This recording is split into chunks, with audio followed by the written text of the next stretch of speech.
আসসালামু আলাইকুম রহমতুল্লাহি বারাকাতু। নামাজ কেন পড়তে হবে? নামাজ কি কখনোই মাপ নেই?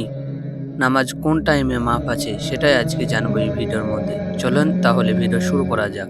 নামাজ কেন পড়তে হবে? ওজুর জন্য পানি নেই, তায়াম্মুম করেন।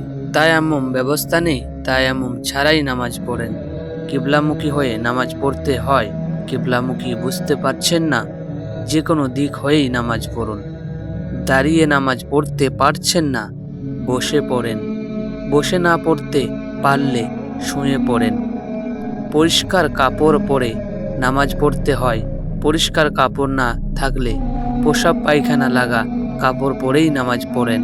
কোনো কাপড় না থাকলে উলঙ্গ হয়ে নামাজ পড়েন।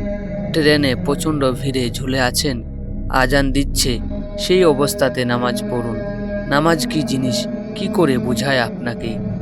এক আশ্চর্য ইবাদত, যে ইবাদত কোনো অসুবিধাই মানে না। আপনি অসুস্থ, টাকা দিলেন, সেই টাকায় হজ করল অন্যজন, আপনার সওয়াব হবে। আপনি অসুস্থ, ফকিরকে খাওয়ালেন, আপনি রোজার সওয়াব পাবেন। হজের বিকল্প আছে, রোজার বিকল্প আছে। নামাজ এমন এক ইবাদত যার কোনো বিকল্প নেই। নামাজ কি জিনিস কি করে বুঝায় আপনাকে? আমার ভাই বোনেরা, নামাজ পড়ুন। আমার ভাই ও বোনেরা, নামাজ পড়ুন। আপনার জীবনে যাই আসুক, নামাজ পড়ুন।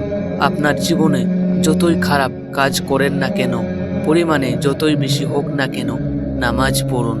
কোনো ছাড় নেই। বোন বলছেন আপনি হিজাব পরেন না, আমি আপনাকে বলছি নামাজ পড়ুন। বোন বলছেন আমার কাপড় নামাজের উপযোগী নয়, জানি, আপনাকে বলছি নামাজ পড়ুন। ভাই বলছেন আমি মদ পান করি, তবুও আপনাকে বলছি আপনি নামাজ পড়ুন। আমি ড্রাগস বিক্রি করি, তবুও নামাজ পড়ুন। আমি ড্রাগস সেবন করি, তবুও আপনি নামাজ পড়ুন।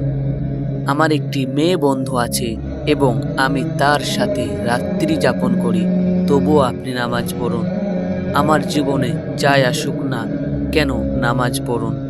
ভাই আমি কিভাবে পাপ কাজ করার পাশাপাশি নামাজ পড়ব?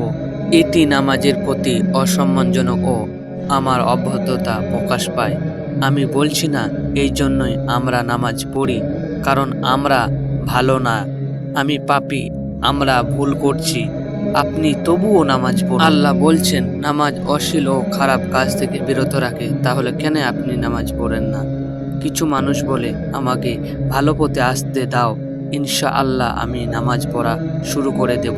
বন্ধুরা, আপনারাকে একটা কথা বলছি, আপনারা হয়তো ভালো হতে পারেন নামাজ ছাড়া, কিন্তু কখনোই একজন ইমানদার হতে পারেন না। তাই বলছি কখনোই নামাজ ছাড়বেন না, যতই না খারাপ সময় আসুক, নামাজ কখনোই মাপ নেই।